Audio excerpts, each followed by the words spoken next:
Hello, Harrison. Hi, Anders. How Thanks are for having you? me. I'm good, thank you. How Thanks have you for been? taking thanks for taking your time to talk with me. That's all right. Thanks for having me on. Harrison, we have you here because you will elaborate on an area that is of great interest to many of the viewers here. You are a dedicated RPA recruiter, is that right? Yes, yeah, that's right. Can you tell me a little bit about your company, where you work, and what your career has been until today? Yeah, sure. Yeah, so I'm one of the co-founders of Edge Tech, and we're a disruptive technology headhunting and recruitment business. So in terms of disruptive technology, we classify that as anything which is emerging, anything which is new. So some of the technologies that we recruit for include robotic process automation, intelligent automation, AI, which falls under, I suppose, a larger umbrella of a lot of technologies, but we focus into also machine learning, data science, and also a bit of blockchain as well. Um, as a business, we've been operating now for about just under 2 years, and prior to that, I was also working in RPA recruitment for a small recruitment company, and I started that all the way back in 2016. So I've been doing it for quite some time now. And prior to moving into RPA recruitment, I did a little bit around ERP recruitment, which led me into the world of RPA, and we got more involved in that sense. Yeah. So, and the company, how big is that? Is you get how many employees? So there's five of us in total at the moment. Yeah. Um, and it's mainly the co-founders and two investors. And we're at the moment we've currently got some big plans in place, hopefully for sort of next year to sort of double in size and triple in size over the coming year, as we get a lot busier, and we've started to see that, I suppose, the demand really pick up. I know the whole COVID situation has slowed things down for most, but yeah, we've started to see a big increase. So yeah, we're on an upward trajectory. Yeah. How has that been over the years? Like from 2016, could you see any progression in the demand for RPA developers or RPA personnel in general? Yes, yeah. So when I first started out, it was primarily my focus was just the UK. At the moment, we as Edge Tech, we operate globally. So we work into the UK, out into Europe, into North America quite a lot as well. But back when I started in the UK in the RPA space, I remember I could count all of the Blue Prism developers in the UK on one hand. Yeah. and then uh, and then obviously over the years, RPA has become a lot more popular. A lot more people have started to pay attention to the benefits and start adopting the tech.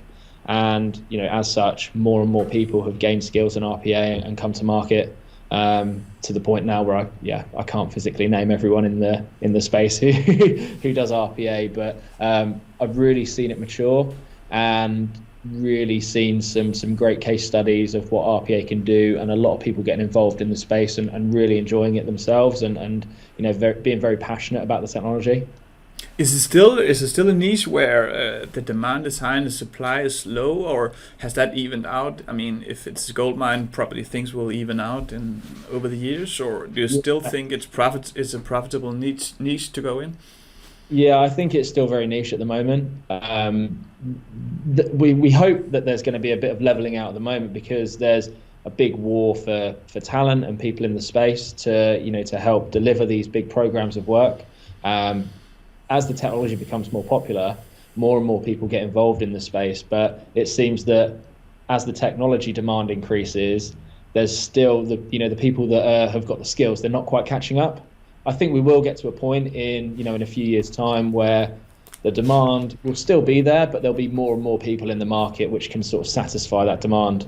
Yeah. But at that stage, I think it then transfers on to other technologies, around perhaps machine learning or AI, intelligent automation. So it then passes itself on. But yeah, it's still very niche at the moment for what we see.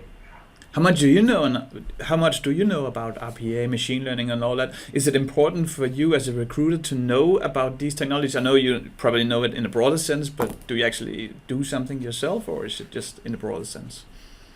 So I've played around a little bit with UiPath, but not to the extent where I could develop a bot or automate a process. No. I think from a recruiter's perspective, it's important to understand, I suppose, the overarching technology as a whole, in terms of what the technology does, who's involved in the technology, and the sort of end-to-end process. But I think as a recruiter, you don't need to know the ins and outs in terms of the super technical details, or the exact processes of how to automate a process, or to how to deliver an automation program. But I think having that knowledge and being passionate about the technology certainly helps. And you need to be involved in that way. But I think there's a limit, because as a recruiter, I don't think you're expected to know the ins and outs, but you're expected to know what good looks like in someone. Yeah. And that person, say as a developer, have they got the right skills? And you can only test to a certain extent, I suppose, as a recruiter as well. Yeah. But you probably know what to look for. But what characterize a good recruiter then, if it's not like the developing skills? I mean, that might be obvious, but what skills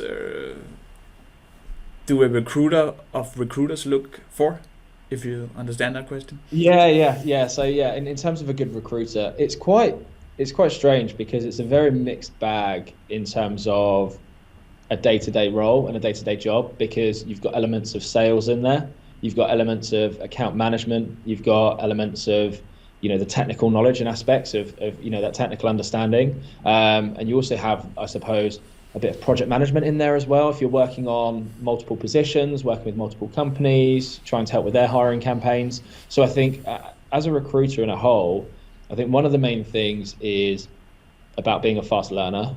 I think that's one of the key things. If you're ever going to be a recruiter, you need to be able to learn quickly. You need to get your head around certain technologies. There are going to be things that you've not heard of before that you need to pick up quite quickly.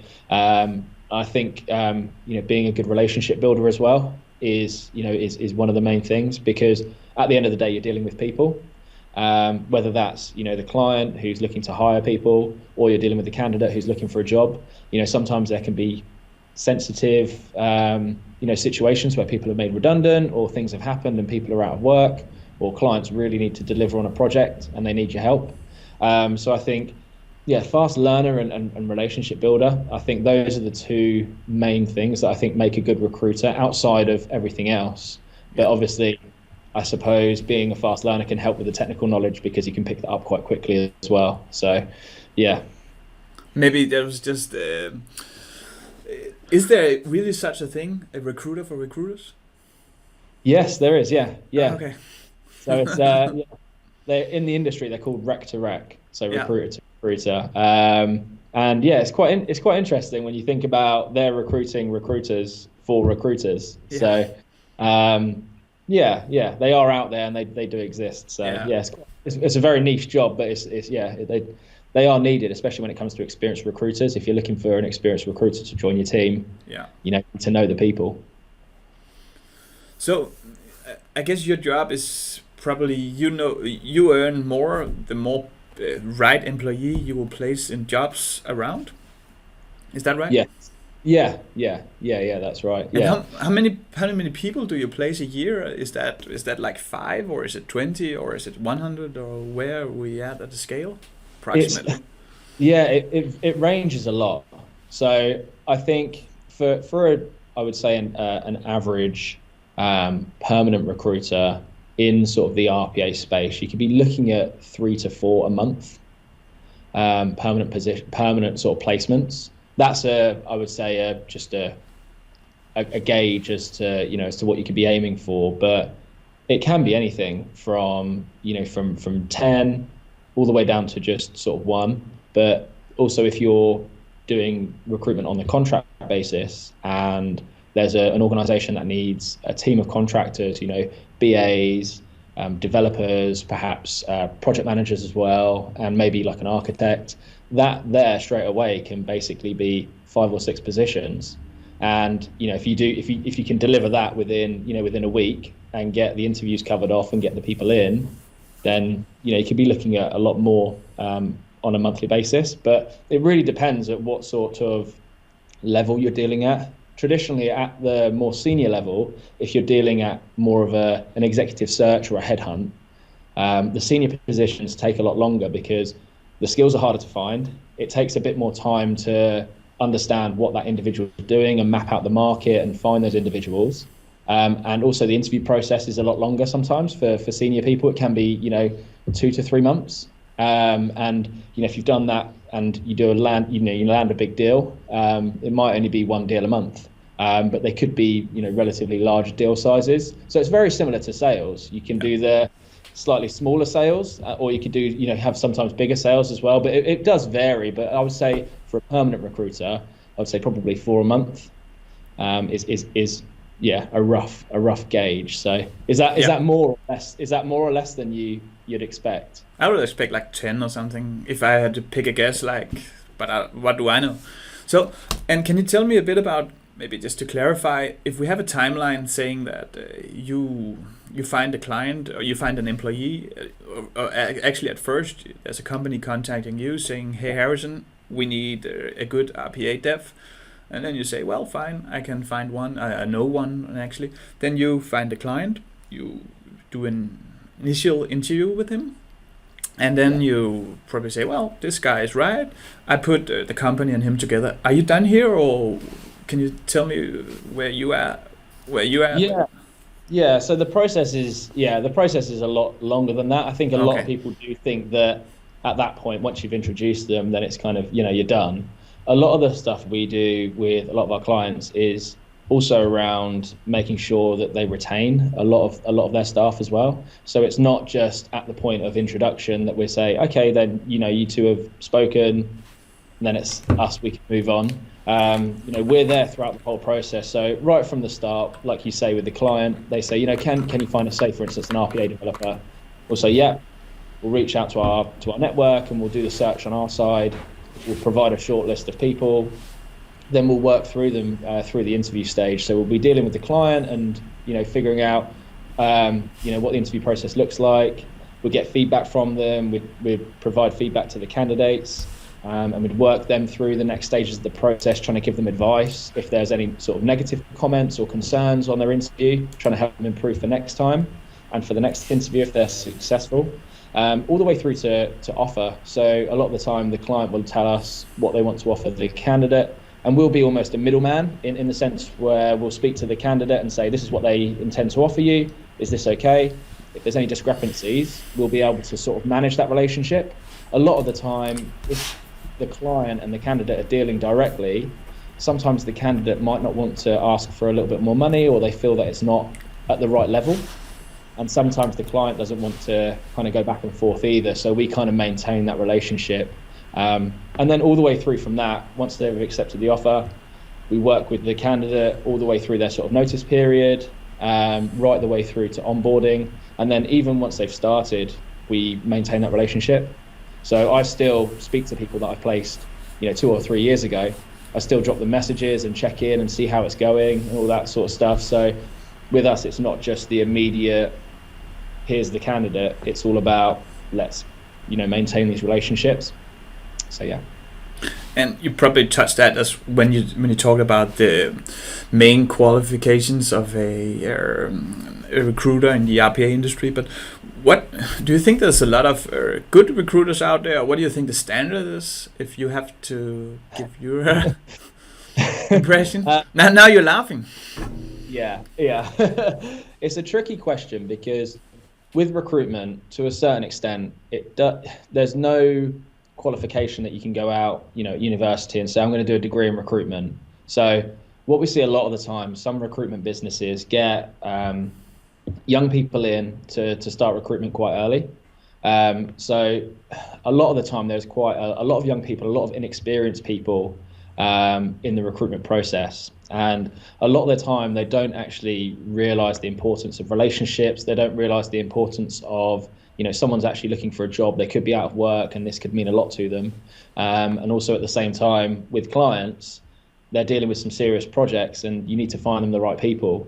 So on occasions, there are bad practices in recruitment. I know a lot of people see recruitment as a necessary evil, and people think, oh, I've got to reach out to that recruiter who calls me 3 times a week, and I've got to speak to them about I need someone. We try and we're trying to kind of break that stereotype of recruiters in terms of what we do. We like to work closely with a select handful of clients. We don't try and work with everyone. We try and make our experience with recruiters a lot more personable, and it's very bespoke in terms of what we do, in terms of what clients are looking for as well. So we very much customize how they want to hire people, and we try and make it more about the client and the candidate rather than just about the recruitment company, which I think gets lost a lot of the time. So yeah, indirectly, to answer your question, I think there are some recruiters out there that give the broader group of recruiters a bad name, but there are some really good ones out there as well that put in a lot of work for clients and work very hard. Yeah, good and bad people everywhere. Yeah, exactly. You can't have everyone bad or everyone good. So No. there's always going to be those types of people around. So when you talk about, you told that you were there's a client that says we need to hire some new people. Harrison, give us your best talent. How do you find that talent? So it's a combination of a few things. Without giving away our secret sauce, we rely quite heavily on our network and referrals. Mm-hmm. So as a lot of recruitment businesses will probably say, we've got a great database. First of all, we've got a worldwide database of very niche emerging technology professionals. I would say RPA probably makes up 60% of that. In terms of exact numbers, I'm not sure off the top of my head, but right from the start, whoever is working with the client, we'll get the team together. We'll have a little sit down and do a full team brief on who the client is, what they're looking to achieve, and what they're looking for. And then at that stage, when you get the team together, you start throwing some ideas around, and basically in a way kind of brainstorm and mind map areas of the market to target. A lot of the time, it's understanding locations and salaries to make sure we've got a good picture in our mind about what that looks like, and then it's about going out to our market and going out to our network to really headhunt people, whether that's from the competition, and finding out what competitor businesses might have those types of people in there, or it's just understanding who in my network would be a good fit. Obviously, we use LinkedIn quite a lot.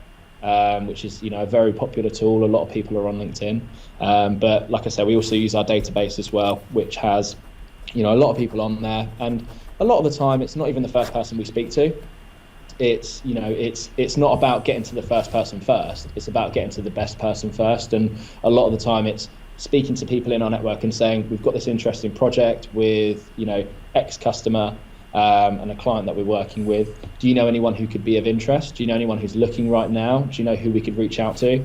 And it's using our network in that sense. And I think because we've built up these relationships and people respect us in the space, a lot of people are willing to help out. I would say 80% of the time we probably know people off the top of our head. And it's just one of those things when you think, oh, that person could be good, when you hear a certain skill set. But the other sort of the rest of the time it's about networking and headhunting and being a bit more strategic about it. So I'm sure there's a lot of people out there that wants to be in this database of yours. How do they get in that? So the best thing to do is either to register on our website or reach out to us directly. So on our website we've got a what's called a candidate portal. So when you register on there, all of your details automatically get registered to our database. And so at that point, you've given consent that we can store your details. Obviously, it's GDPR compliant and everything. Then from that stage, your details are on there. If we need to do a search about certain articles or keywords or people in certain locations, you would then come up. and then it's a matter of us speaking to you. But like I said, also reaching out directly is great to, to express your interest in, in new opportunities or looking for new jobs, that sort of thing. So you can, if you can either you can do it directly, and then you can improve your chances by reaching out or doing some other things. Yeah, I would say the people that reach out directly, they have a lot more. I wouldn't say they have a lot more success, but we have more regular conversations with people that reach out directly, and that's one of the things. If you are looking for something, you're looking for a new job and you're looking for a new opportunity, you need to be proactive, and reaching out to specialist recruiters in the space and having conversations about what jobs are live, what jobs they're working on, what customers they work with. That's a good way to make sure that your name and your profiles in the top of their mind, but also at the top of the list, and make sure you're keeping yourself sort of relevant. But these things, they are all directly with you. Can people do some indirect things, like maybe not getting in contact with you, but making sure that you will notice them, like in their periphery of yours, or? Yeah, so I think the indirect things would be to make sure that their LinkedIn profiles are up to date.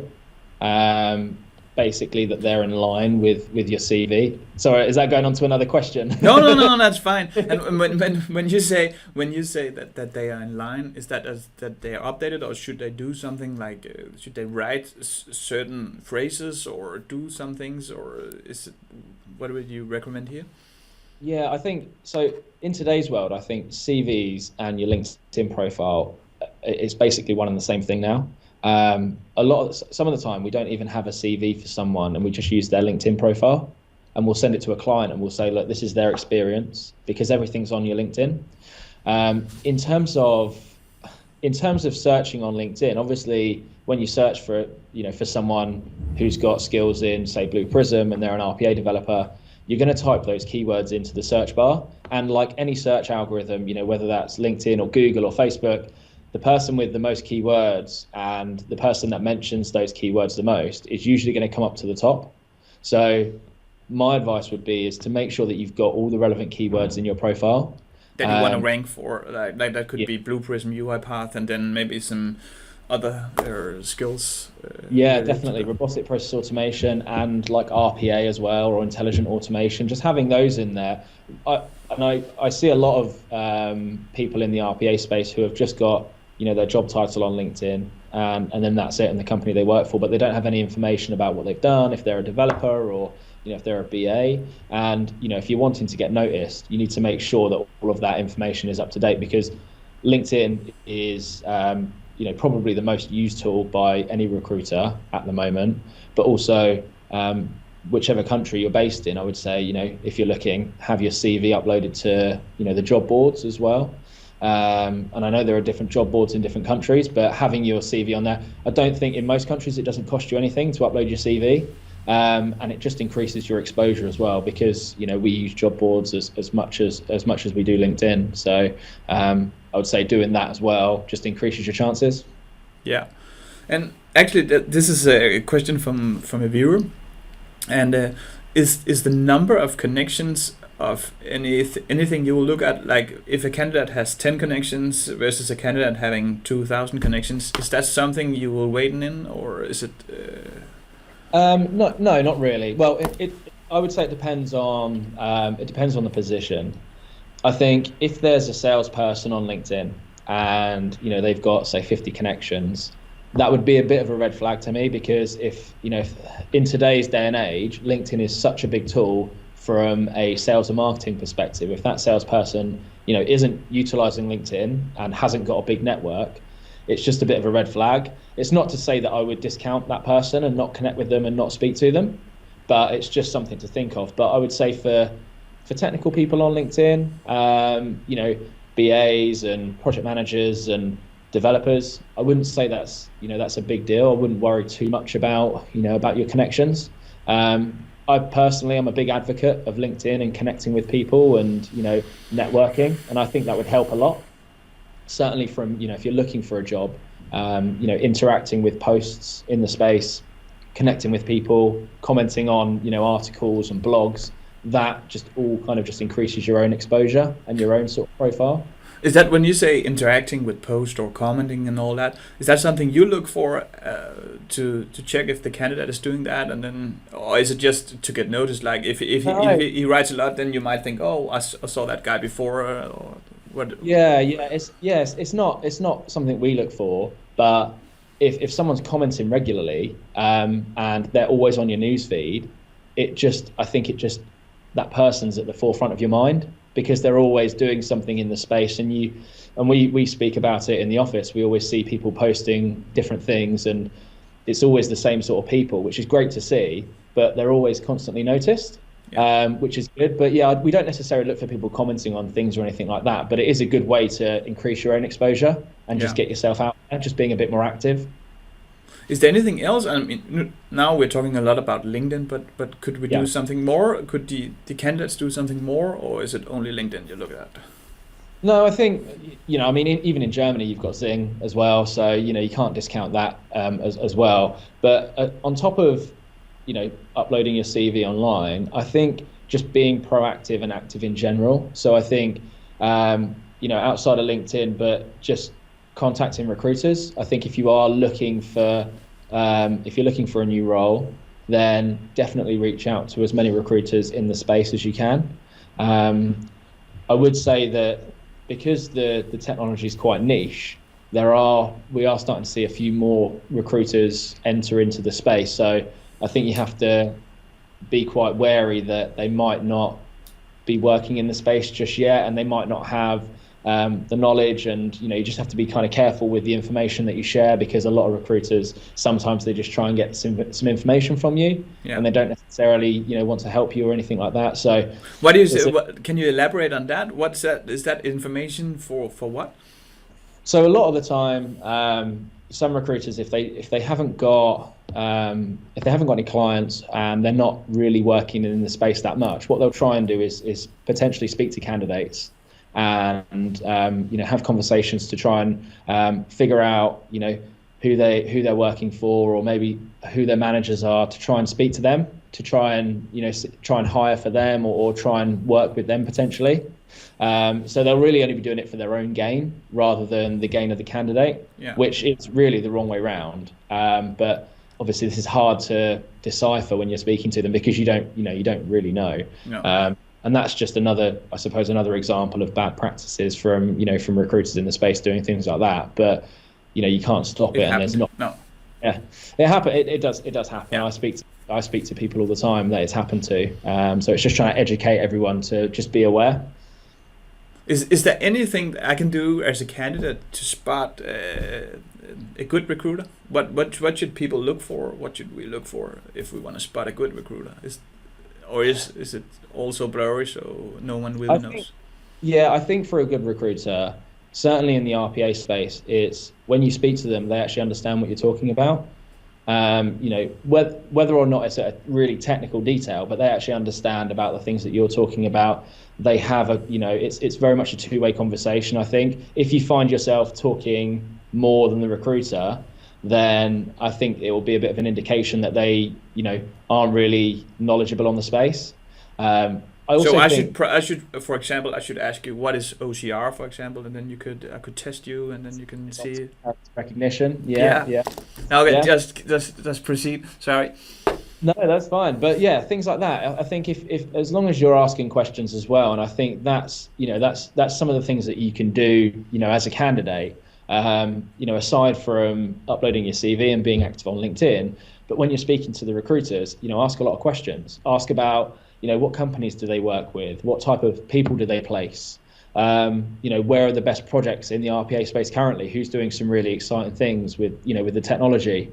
You can ask them as well what they like about your profile and what they think you're good at, because in doing so, they should say, oh, you're actually good at this, and I think you could be really good doing this, and that would be a good indication as well. Yeah. And it might be good to ask them, where you could improve on your CV, and if they're a good recruiter, they should be able to give you at least one tip to improve your CV, because no one's perfect. There's always sort of room for improvement. So, and I would say one of the things is if they keep in regular contact, I think that's another sign that a recruiter is good, because They obviously care. They obviously want to build that relationship. So it's the ones that you speak to for 5 minutes and then never hear again. Those are the ones that you kind of think, were they good? So yeah, you should probably skip them. So now the people have they are on your radar now, and now you're starting to think, well, you're in contact with them and you want to do the initial interview with them because you think they're great, they have a good looking CV or LinkedIn or whatever, engage in many discussions, like you getting noticed. What is now important? I mean, then you write them. Is that correctly? And you write them and then you ask, can we talk on the phone, or is that the process from here? Yeah, sometimes it's just an email or message on LinkedIn or something, and can we arrange a time to talk? Or sometimes we'll just call straight away and just call them up and say, have I caught you at a good time? Are you free to chat about opportunities? And that's how it starts at least. And what's in here? So you do the initial interview. Should people prepare for that interview, or is it just like see who the candidate is, or a lot of the time? Yeah, it's a very two-way street, because you're trying to figure out if the recruiter's good, but the recruiter, if they've got a role in mind, then they're going to want to figure out if you're right for that role. Sometimes they'll either have a role for you and that they'll want to speak to you about, or they won't have anything immediately and it will just be a call to understand more about your experience. Either way, I think it's really good to make sure that you know your experience inside and out, and that you're confident talking through what you're doing currently, what you've done before. And no one knows your own experience better than you do, so you should be quite confident in talking through what you do day to day, where your skills are. I'd also say that it's good to be as honest as possible, because if you're trying to say that you've got more experience than you do in certain areas, or you can do things that you can't, it can just it will just end you up in trouble, because before you know it, you've been put forward for an interview for something that you don't really know what you're doing, and then you've got to have say like a technical test, or you've got to have an interview with a hiring manager. So it's good just to be completely open and honest about where you're at in your career, what you're looking for, what skills you have, what money you're kind of looking for and on, and then just give the recruiter as much information as possible to try and help them and build a bigger picture around what your career looks like and what you're looking for. And at this stage, how many candidates are you in contact with? I mean, on a day-to-day basis, or no, just for one job. For one job, it varies. So if you've got, say for instance, if you have an RPA, say developer position, a lot of the time we'll probably speak to about 20 or 30 people for that one job, and a lot of the time we'll probably send a shortlist over about 4 or 5 candidates, and I would say 90% of the time all of those candidates would go through to a first stage interview, and one of them will get the job in the end. Okay. And so those are the ratios that we just work proceed. with. Yeah, I was just going to say those are the ratios that we kind of work with roughly, but yeah. Usually, maybe it's hard to say, but usually going from the 20 to the 4-5, what will be the key qualities here? I mean, it depends on the job, of course, but let's say for an RPA developer, what's some skills that you usually say, well, this is not good, away with him, and what skills do you say, please come here, we will move you through? Can you elaborate on that? Yeah. So it's a combination of a lot of things, as you can appreciate. It's not, and a lot of the time it's not a one size fits all. There's not that perfect person that's going to fit the job 100%. Everyone's got different experience, but the things we look for, obviously the skills in RPA. So if it's an RPA developer, we look at, how long they've been using the tool for, what perhaps sort of background they've got prior to that. Have they got a technical background, or have they moved into RPA from, say, as a claims processor, or someone within an insurance company who's moved into RPA development and not come from a technical background? Obviously, that then depends on the job spec and what the client's looking for. If they're looking for someone, say, with a .NET background, then you could almost immediately discount some of those people that you've spoken to because they might not have that experience. We also look for, say, if it's a permanent position, we look at longevity as well. in a career. So if you've been with a company for 2 to 3 years and you've not left, but if someone's jumped around, they've been somewhere for 3 months and then they've been somewhere for 6 months and then they've been somewhere for another 3 months, it just raises a red flag. And now sometimes there are legitimate reasons why people have left. They could have been made redundant from this job. That company decided to relocate the organization to Australia or something, and then this company was bankrupt. So there could be legitimate reasons, but a lot of the time if someone's jumped around a little bit, it's a bit of a red flag. So we kind of look at that for a permanent position at least. We also look at in terms of other things, we look at personality and culture fit, which is a really big thing, because there are people out there that can do that role. We need to make sure that the right person is going to fit into the team. When we work with a client, we really understand what the culture's like. Are they in the office 24/7? Have they got a slide instead of stairs? And do they do their team meetings on beanbags, or is it are they working in a bank where you've got to wear a suit 5 days a week and it's very it's very different culturally. So what we understand is what the team looks like, what culture they're trying to build, and how people would fit into that. And at that stage, once you've gone through the skills and experience and other things, how does the culture fit? That's obviously a little bit harder for us to gauge. Over the phone, we have a couple of calls with the candidates. We try and Skype or do a video call where possible, just to gauge a little bit more about how someone acts and how they come across. And then at that stage, then we can identify whether they're going to be right or not. One of the other things as well that we look for is someone who's passionate and excited by the opportunity. And I know that a lot of people, sometimes they don't always convey their emotions, certainly to a recruiter that you've probably never spoken before. But if people seem very keen and very invested in the opportunity, then sometimes that can put you just that sort of level higher than someone who's not really showing that much interest. And it can be something as simple as, I'm not really looking at the moment, but I'm open to opportunities, to someone who's, I'm really looking, this opportunity sounds like a dream job for me. And at that point, it's clear that this person is more interested, and you want to put people forward who are interested, who are really keen, and who are going to, represent themselves the best. Yeah. And now you say you're hiring and you do Skype calls. What is the geography here? Where, is that England, UK only, or is it Europe, or where do you hire? Yeah, it's global. So we do stuff into the UK and out into Europe, and in the US as well. So it's all over the world. And I think doing video with candidates and clients, it just builds that relationship a bit more. Do you do a lot of cross-border hiring, or is it mainly UK for UK, Germany for Germany, Denmark for Denmark, US for US, or do you a lot of? Yeah, it's cross-border as well. So if organisations, for instance, recently we worked with a US organisation, software business, who were doing a land and expand in the UK, and they used us basically as their outsourced recruitment arm to do all of their recruitment in the UK for them, to help them, land and expand. So we did everything from VP of sales, COO, CFO, all the way down to just sales and business. It's quite a range in that sense, but yeah, we do cross-border and global, but we've always found that location for us has never hindered us at all. So in today's day and age, when everyone's working from home, so cool.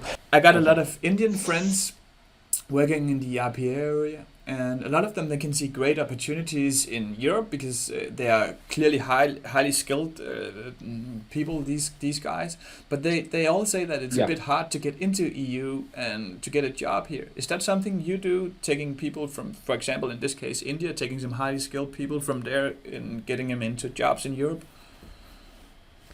Yes, yeah, we have done that before, but it's on a very rare occasion. So a lot of the time, the client that we're working with has to be willing to sponsor their visa. Yeah. Which is sometimes for an organisation that already has that policy in place, it's easy to do. And as you know, there's a lot of skilled resource in India. RPA is very big out there. But if an organisation doesn't have the ability to sponsor a visaship, it can be quite a long process. And at the point where we find the right person in India, they have to relocate over to the UK. It's simple for the organisation to perhaps pay a little bit more and find someone locally. Yeah. So we do see that on occasions, but it is quite rare. And you're right, it is quite hard to move over here. And I think it's just because the process it can be slightly complicated sometimes for organisations that don't have it already set up. So if I'm a highly skilled Indian RPA developer, what would your main advice for me be then? If I wanted to get a job upgrade to Europe, what should I do then? If it's really rare that you... Yeah, sorry. Yeah. I think my main advice would be to be a contractor, because as a contractor, you don't need to have, if you can have your own sort of visa sorted, the company doesn't have to sponsor you, and they can just pay your day rate, and you can work on the day rate. And with contract, we're starting to see a bit more of an upturn in contract opportunities in the space. People are, organizations are moving away from permanent hiring and doing more things around, statement of work pieces and just doing contract engagements to deliver these programs, which is quite successful. And a lot of the time, the best people in the space are sometimes contractors. They've got the skills and they're able to move from contract to contract. So that would be my advice to anyone, from India who's looking to get in the space. It would be to initially to do something on a contract basis and then do something like that. And then you can upgrade to, if you're doing it good, you can easily upgrade at a later point, or... Yeah, you might be able to do a contract like a temp to perm, where the organisation says, actually, we want to keep you on full time, and then they might be able to look into sponsoring a visa or something like that. So yeah. Cool.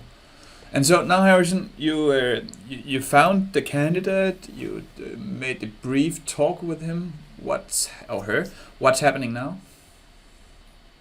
So from that stage,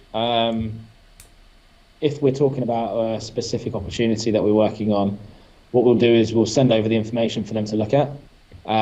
So you can look at the job spec, the website of the organisation that we're working with, and what we'll do is we'll schedule a follow-up call once you've read through all of that information to answer any questions, and perhaps we've got some more questions to find out, perhaps we've missed something or there's other things that we want to know.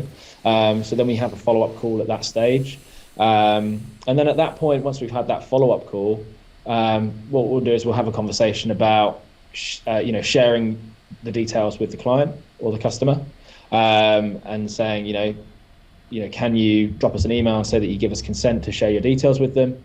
So we've got consent from the candidate to share their information, and then what we'll do is we'll get the candidate CV and put it on our EdgeTech cover sheet, and then email it across to the client.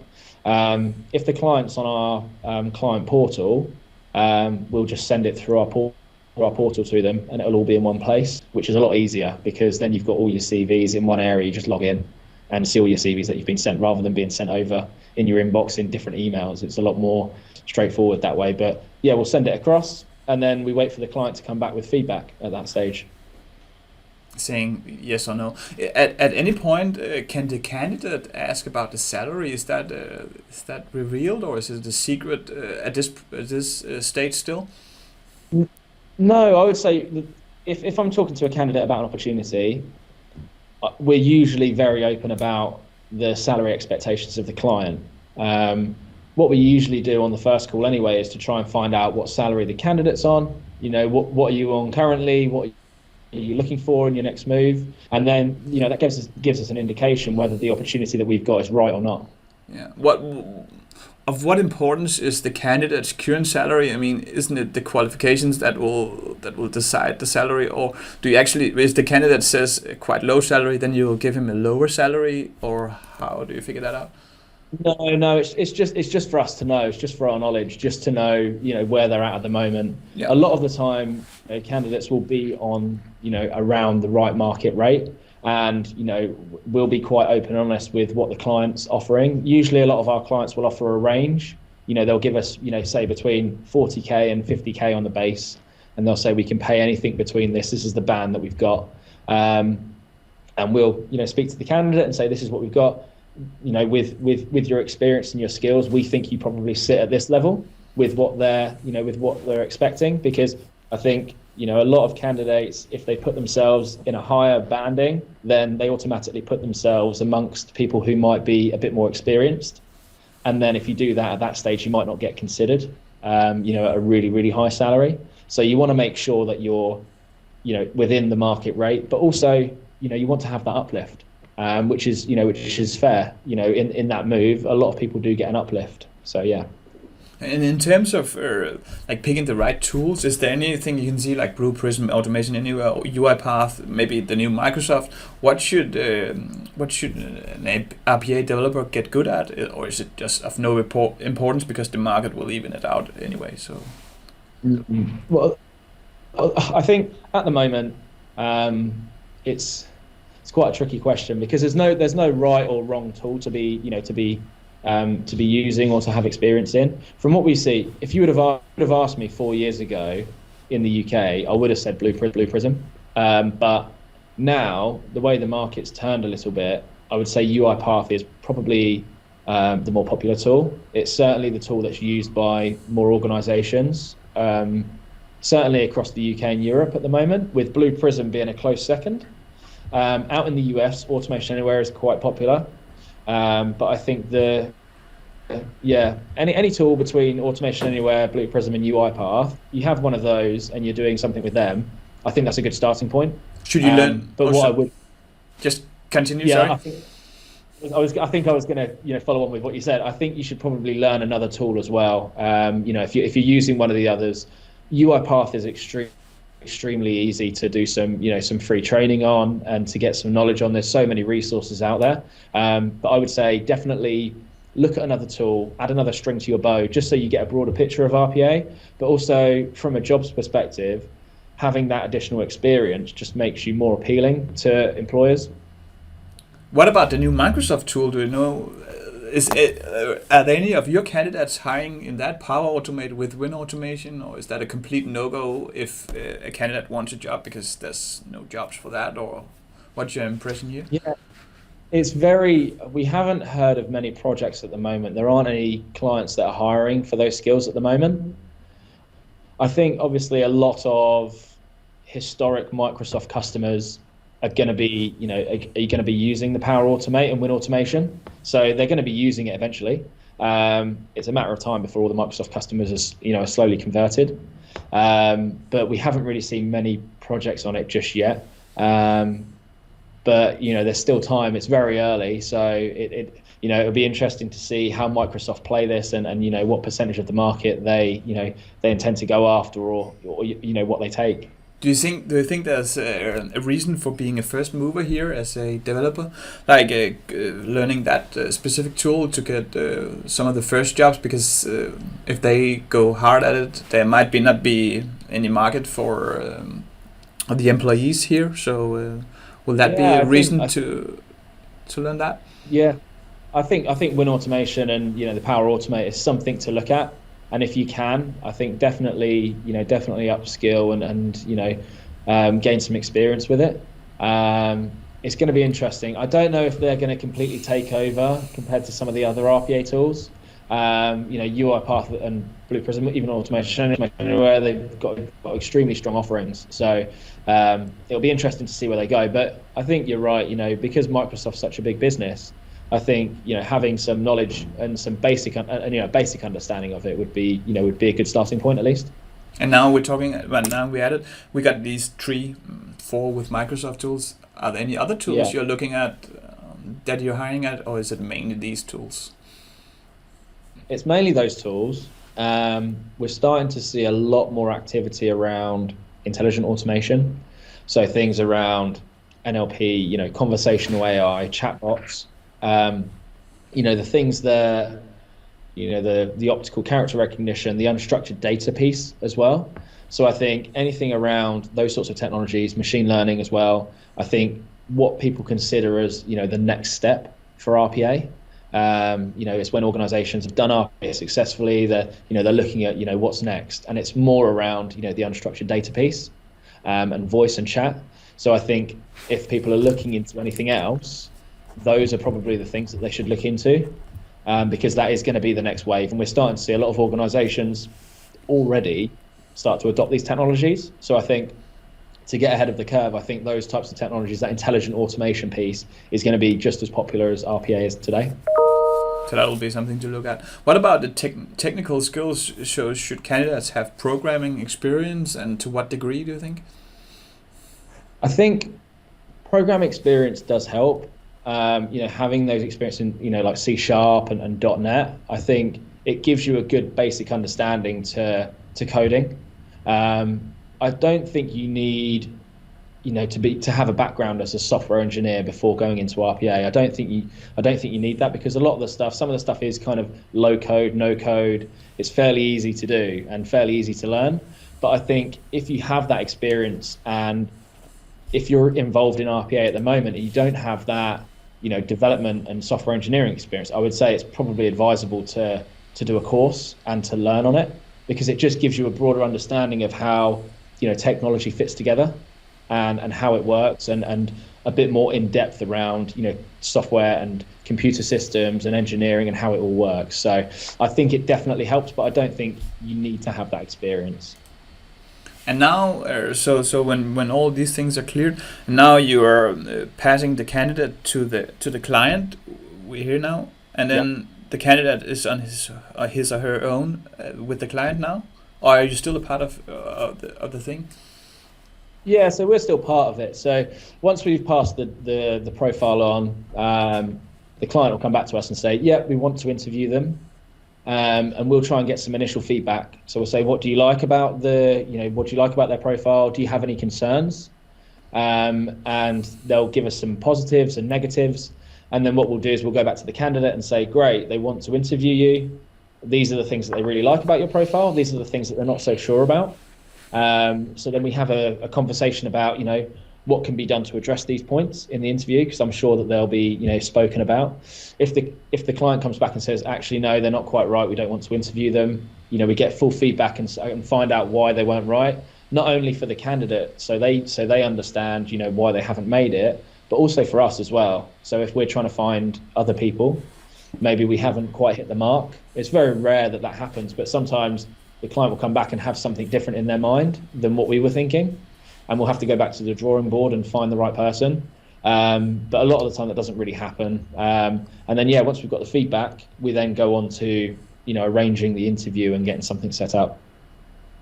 Can you give us some examples when the client says, well, these areas you should work at? What are some of the key areas that they will come back and say, well, this is not as we expected, or this we need to have it hired? Well, yeah, so it obviously ranges from role to role, but for an RPA developer, for instance, they'll probably say, how many projects have they worked on? It doesn't seem like they've worked on enough end-to-end projects, or they've only done part of a process and not done a full end-to-end project. So they might not have a complete understanding of what that journey looks like.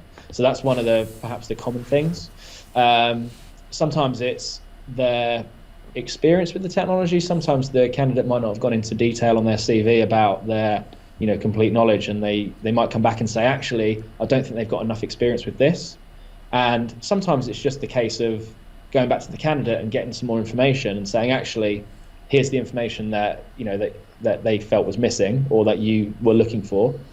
What do you think? And then you go back and then they say, oh, actually, yeah, no, you're right. So and that kind of comes down to us as a recruiter helping, but also the candidate putting as much information as you can on your CV, as much relevant information at least anyway. So yeah, those are the main things. Sometimes it's they're not experienced enough, and if we've sent someone over who's a bit more on the junior side, or perhaps someone who's moved around quite a lot, like I said before, and they seem like they've moved company to company quite often and they've not stuck around for too long. So that's another thing as well sometimes.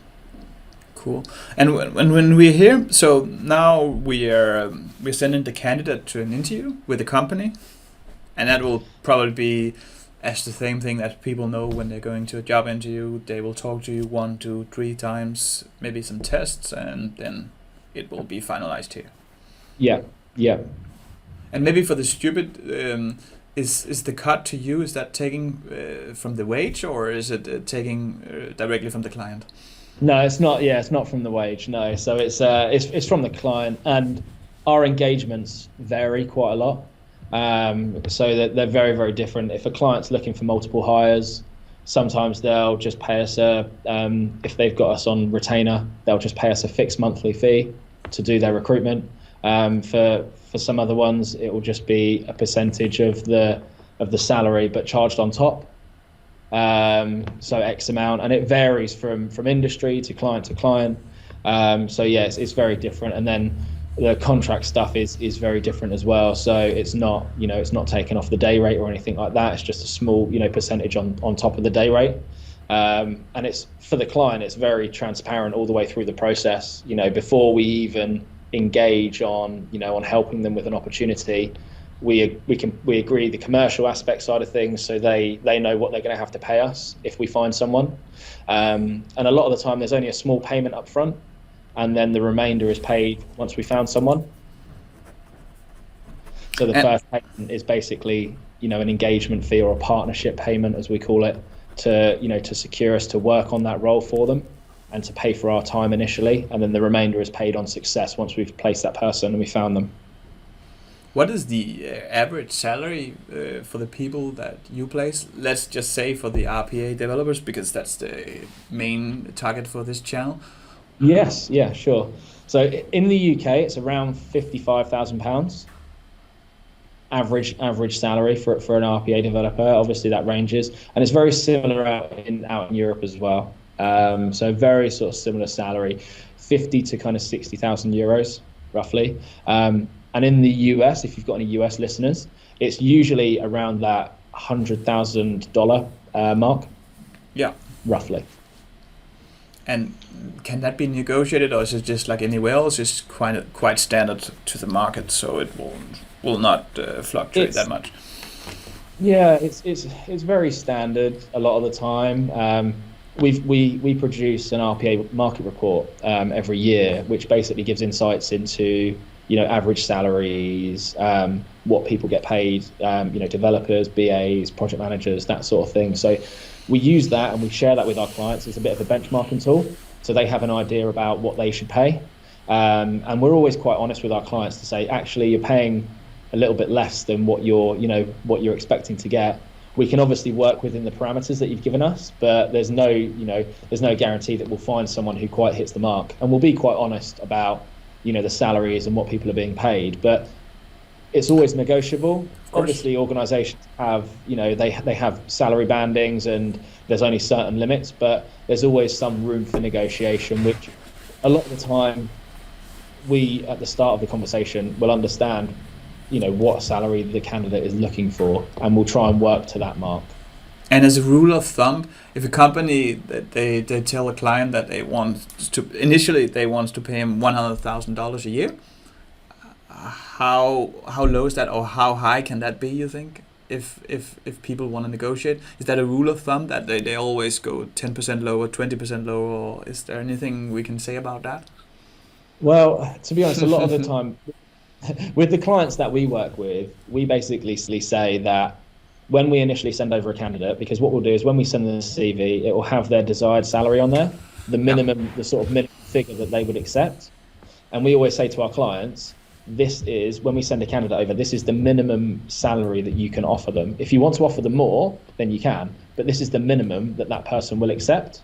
So when I have a conversation with a developer, for instance, we'll talk about, what salary are you on? What are you looking for? What's your desired salary? But also, what is your bottom line? What would you physically accept if you were offered the role? And people would say, well, I'd say, I'd like 55, but the bottom that I'm on 45. The bottom one I would accept is 50. And then what I would do is send the profile over. I'd say the minimum salary that they can offer is 50k. If they want to offer more, they can, and a lot of organisations do sometimes. So, but usually we try and avoid any negotiations at the final stage. We try and get it out open it right at the start, just to make sure everyone's on the same page, so we don't get to the end and the candidate's like, no, I want, an extra 10k on my base, and the client's like, this is our maximum budget. So we try and avoid anything like that, because obviously that can cause issues towards the end of the process. But if a candidate he tells you that, oh, my minimum salary is 50,000 a year or whatever that is, what does the company has any? Why do they want to spend more when you clearly told them as a candidate that you are satisfied with 50? Or is that not the way they're thinking? Is that the way they're thinking is that we want to pay close to the market rate, or whatever that is? Or? Sometimes, sometimes that's a good question. Sometimes they will say, no, we'll just pay what they're expecting, which is fine sometimes. But if they feel that, and we'll have a quite an open, honest, frank conversation and say, if you pay this little bit extra, you're probably guaranteed to keep this person for a lot longer. I know not everyone's driven by salary, but if that person in the future, say in 6 months' time, is offered that extra 5k somewhere else, they might get their head turned, and they might be interested, and they might consider it. So if if you're paying a little bit extra, it just shows, if they can, it just shows that you're really bought into that person, and it can actually, it can buy that loyalty from them in a strange way. It can, but it's very, at that stage, it's very psychological. But a lot of the time we'll just, the salary that we send over will just be the desired salary. So, and then the client will end up paying that. So a lot of the time it's not, what's the absolute minimum that you'll take. It's, what would you like? And we'll kind of send it over in that range and give them an idea. So yeah, a lot of the time there's not really many issues when it comes to kind of salary and other bits and pieces. So, which is fine. And when the client, they pay you, is there some sort of a stair? Like if the client stays for 1 year, then you'll get one amount, and if he stays 2 years, you get even more? Or is it working like that, or is it just? It's just one fee. Yeah, so we've got just one fee once they've started. The following month, as soon as they start, we'll invoice, and then we'll get paid typically the following month or whenever our payment terms, state. But we do, depending on which service our clients use, we've got different rebate periods as well. So if someone leaves the organization within, 3 months or within 6 months, we've got different rebate periods to try and share that risk with our clients. Harrison, your job, it sounds like a really stressful job. I mean, if you're not performing, you're probably getting paid like that much. Is that right? Yeah, that's right. Yeah. So you've always got to be having conversations and have things on the go. But it can get, like any sort of, I would say, sales focused job, it can get quite stressful. But you have highs and lows like with anything. So and the company. Are you on your own in the company, or are you just so the other ones that can even out the variance in the payments? So you probably share some key that you have. Yeah. So we're all quite flat as a structure in the organisation at the moment. So yeah, we're all we all contribute in that way. So yeah. Cool. Harrison, let's jump to the questions from the viewers, and we start off by the first one. In an RPA candidate, how important, if at all, is the eye for re-engineering a process during an automation transformation? Or maybe that was actually a question for me, but as a technical person, I think I'll be able to answer. I mean, from my side, from the clients that we work with and what they look for, in developers, the eye for re-engineering the process, I think that's always on the list of nice to haves rather than the must haves. Obviously it's great if a developer can do that, and I think it probably puts you that next level up compared to the other RPA developers that don't have that experience or don't have that knowledge. But at the same time, a lot of our clients that we work with tend to have the business analysts or the process analysts do quite a lot of that work. But then again, if you have a developer who can do both sides of that type of role, then it's even better. So I think it's definitely nice to have from what we see. But I don't know what you think about about that. If you feel that's important as well. Well, actually, related to that question, I can ask you a follow-up question because you talked about that you have business analysts for that. So, is there a market for both having the RPA skills and the business analyst skills, or is better to specialize in one of them if you are looking to enter the area or looking to specialize further? What direction should you go with from your point?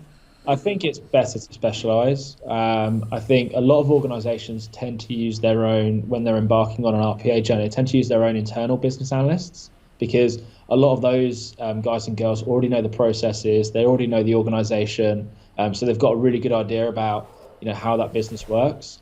But with developers, sometimes they're brought in externally, so they tend to just be developers. It's very rare that we get, that there is a hybrid role.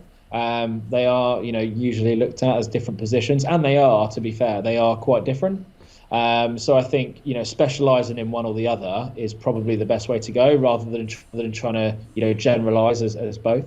Yeah, never getting good at any of them. Yeah. Let's take the next question. Which organization show the best career progression in terms of compensation and in progression? So from what we see, the big consultancies offer a lot in terms of obviously compensation, because big businesses like Deloitte and EY and KPMG, Ernst and Young, I think I already mentioned those. They clearly they're big organisations. The remuneration packages are usually at sort of industry standard, if not more. They tend to pay a little bit more than the average. And also in terms of career progression, there's always a clear set progression path for people within those organisations. Typically, the smaller businesses don't, necessarily have a clear trajectory in terms of career, and they also, if they're a lot smaller, they don't necessarily have the capital to be able to pay, for these types of things. But then that comes back to whether the candidate themselves likes the whole sort of consulting environment, being on client site, traveling quite a lot. It's a very sort of different lifestyle than, say, working for, like a bank or insurance company where, you're going to be on site all the time, and you're not going to be traveling huge amounts.